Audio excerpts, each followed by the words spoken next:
ప్రభుత్వాలవే. ఇలాంటి ప్రభుత్వాలని మారాలి. కంపల్సరీగా యువత రావాలి, చదువుకున్నోళ్ళు రావాలి. చదువుకున్నోళ్ళు వచ్చి మన సమాజాన్ని బాగు చేయాలి. యువత మేలుకోండి, యువత రాజకీయాల్లోకి రావండి.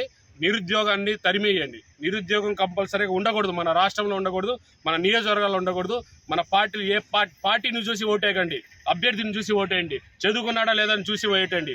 మీ ఓటు వాల్యూ ఏందో మీరు తెలుసుకోండి. 5 సంవత్సరాలకు ఒకసారి వచ్చే ఓటు ఇది. కంపల్సరీగా మీరందరూ చూసి ఈ ఎవరు బాగు చేస్తున్నారు, అభ్యర్థి బాగు చేయలేదు, మా నాయకుడు ఉన్నాడు ఆయన కోసం ఓటేస్తున్నాం అనేది ఆ మూర్ఖత్వాన్ని మీరు వదలండి.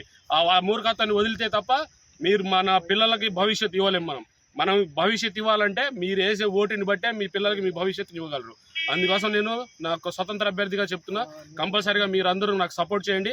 మేము ఇలాంటి మాటలు కంపల్సరీగా ఇలాంటి పనులు అన్నీ చేసి మేమందరికీ అభివృద్ధి చేస్తాం. మీ పిల్లలు మీకు జాబులు వస్తే నెలకు వచ్చేసి 20,000 నుంచి 25,000 దాకా వస్తాయి. అదే వాళ్ళు పథకాలు పెట్టి సంవత్సరానికి 18,000 ఇస్తే మనకు వాళ్ళు ఉద్ధరించినట్టు కాదు. ఆ డబ్బులు ఎవరివి? మన డబ్బులే.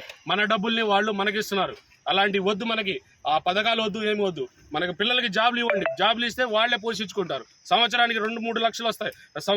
2-3 లక్షలకి 18,000 ఇస్తే ఏం సరిపోతుంది? అలాంటి అవసరం లేదు మనకి. పథకాలు అలాంటివి పెట్టేసి వీళ్ళు లేబర్ చదువుకొని వాళ్ళకి ఇలాంటి ఆశ పెట్టేసి ప్రభుత్వాలు వీళ్ళని మోసం చేస్తున్నాయి. అలాంటి మోసాలని మీరు మోసపోకండి.